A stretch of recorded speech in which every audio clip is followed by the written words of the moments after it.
আসসালামু আলাইকুম এভরিওয়ান। এই গরমে যদি এমন একটি ড্রিঙ্কস পাওয়া যায় তাহলে আপনার শরীরের সব ভোগান্তি এবং ক্লান্তি দূর হয়ে যাবে। তো চলুন দেখে নিই এটি কীভাবে বানানো হয়েছে। এখানে নিয়েছি প্রথমে একটি কাঁচা আম, সেটিকে ভালো মতো ধুয়ে কুচিয়ে নিয়েছি।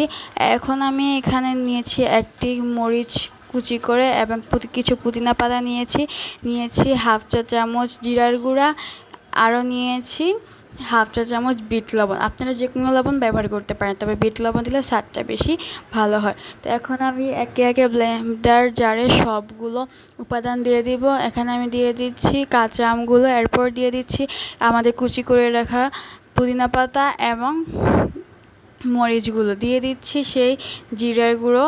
আপনারা আপনার পরিমাণ মতো জিরার গুঁড়ো নিয়ে নেবেন। আমি এখানে নিয়ে নিচ্ছি এখন বিট লবণ, আপনারাও পরিমাণ মতো বিট লবণটা দিয়ে নেবেন। এখন আমি এখানে দিয়ে দিচ্ছি 1 কাপ পরিমাণ ঠান্ডা পানি এবং স্বাদটা ব্যালেন্স করার জন্য আমি এখানে দিচ্ছি 1 চা চামচ চিনি। আপনারা যদি মিষ্টি বেশি খেতে চান তাহলে চিনিটা একটু বাড়িয়ে দিতে পারেন।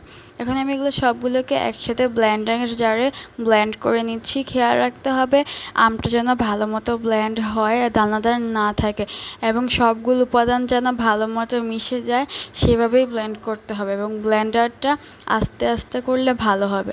এই তো তৈরি হয়ে গেছে আমাদের মজাদার সেই ড্রিঙ্কস। এখন আপনারা আপনাদের পছন্দ মতো সেটাকে গ্লাস অথবা যে কোনো কাপে সার্ভ করে নিতে পারেন। দেখুন এটার ঘনত্বটা কত সুন্দর হয়েছে। আপনারা আপনাদের যে পরিমাণ ঘনত্বে খেতে চান সেই পরিমাণ পানি অ্যাড করতে পারেন। এখন আমি কিছুটা ডেকোরেশনের জন্য উপরে দিয়ে দিচ্ছি কিছুটা পুদিনা পাতা, যাতে একটু ঘ্রাণ আসে।